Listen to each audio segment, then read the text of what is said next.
வனவிலங்கு காப்பகங்களில் நம்மால் கல்லை வீசி துன்புறுத்தப்படும் முதலைகளில் ஒரு வகையும் இந்தியாவில் அழியும் நிலையில் உள்ளன. கரியால் எனப்படும் சொம்பு மூக்கு முதலை இனம் அழிவை சந்தித்துக் கொண்டுள்ளன. ஓ அப்படியா?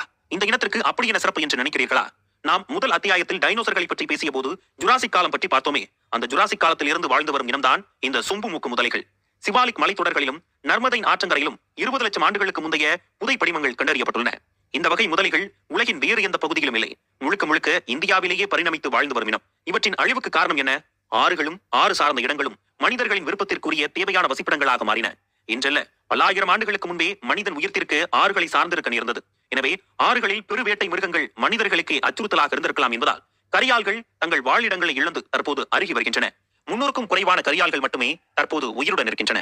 கடைசியாக இந்தியாவின் பல விலங்குகளை பற்றி பார்த்த பிறகும் இன்னும் இந்திய தேசிய விலங்கான புலியை பற்றி பேசவில்லையே. ஏன்? புலியை பற்றி சொல்ல நிறைய கதைகள் இருக்கிறதே. அவ்வளவு லேசாக சொல்லிவிட முடியுமா? புலிகளின் உண்மை நிலை என்ன? அடுத்த எபிசோடில்